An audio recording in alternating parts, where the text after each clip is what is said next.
Mafia Jungkook ताई के साथ रफली रोमांस करने की कुछ देर बाद वो ताई को जेलस फील कराने के लिए अपनी गर्लफ्रेंड जीना को ताई के सामने जंगकुक अपनी गोदी पर बिठा देता है और अपनी गर्लफ्रेंड जीना की गाल पर एक किस देता है और ताई के सामने ही उसके साथ फ्लर्टिंग करने की कोशिश करता है क्योंकि वो ताई को जेलस फील कराना चाहती थी।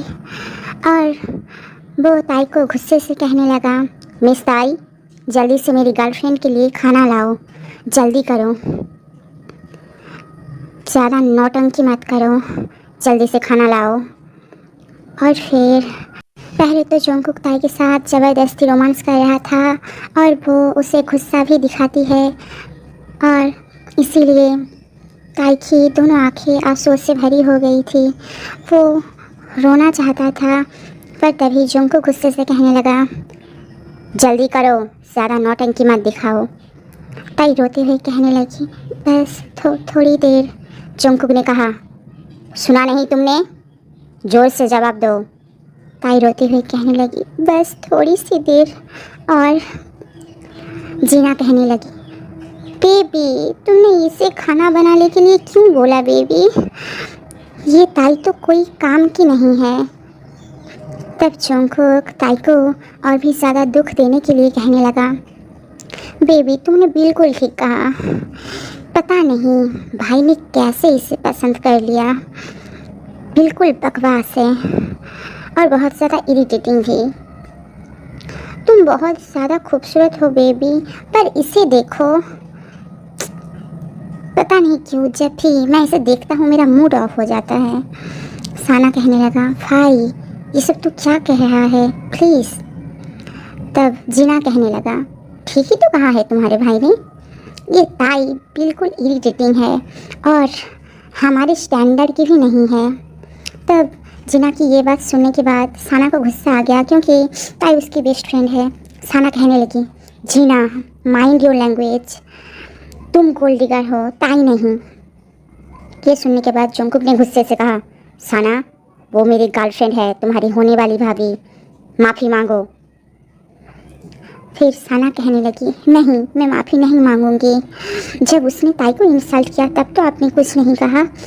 अब जंगकुक को और भी ज़्यादा गुस्सा आ गया, वो साना की तरफ आने ही वाला था कि गुस्से से कि तभी ताई आकर साना और जंगकुक के बीच में खड़ी हो गई और कहने लगी, प्लीज़ प्लीज़ साना को माफ़ कर दीजिए, मैं उसकी तरफ से माफ़ी मांगती हूँ, प्लीज़ प्लीज़ कुछ मत कहना। ताई गुस्से से कहने लगा, सब कुछ तुम्हारी वजह से हो रहा है, मेरी बहन मेरे ऊपर बात कर रही है, हाँ सिर्फ तुम्हारी वजह से, जल्दी से खाना लगाओ, जल्दी करो। और फिर जंगकुक जाकर जीना के बगल में बैठ गया और फिर ताई साना जंगकुक और जीना को जल्दी से खाना सर्व कर देती है। साना ताई की तरफ ही देख रही थी क्योंकि ताई चुपचाप रो रही थी, पर फिर भी वो बैठ गई और वो भी जंगकुक के बगल में क्योंकि जंगकुक उसे छुपकर इशारा कर रहा था उसके बगल में बैठने के लिए। और ये बात साना ने भी देखा। ताई को भी पता है कि अगर उसने जंगकुक की बात नहीं मानी तो वो उसके बॉयफ्रेंड जिन के साथ कुछ ना कुछ कर देगा, और इसीलिए ताई चुपचाप जाकर जंगकुक की बगल वाली चेयर पर बैठ जाती है और फिर वो चुपचाप खाना खा रही थी। तब जंगकुक के दिमाग में एक नॉटी आइडिया आया और वो सोचने लगा, तुम्हें कोई फ़र्क नहीं पड़ता ना कि मैं तुम्हारे सामने जीना के साथ फ्लर्टिंग कर रहा हूँ, तुम तो सिर्फ जिन के लिए ही रोई जा रही हो ना, मुझे सब पता है। पर मिस ताई, वो दिन दूर नहीं है जब तुम मुझे पसंद करोगी और तुम जेलस भी फील करोगी जब मैं किसी और लड़की के साथ होऊंगा। तुम्हें मुझे पसंद करना ही होगा।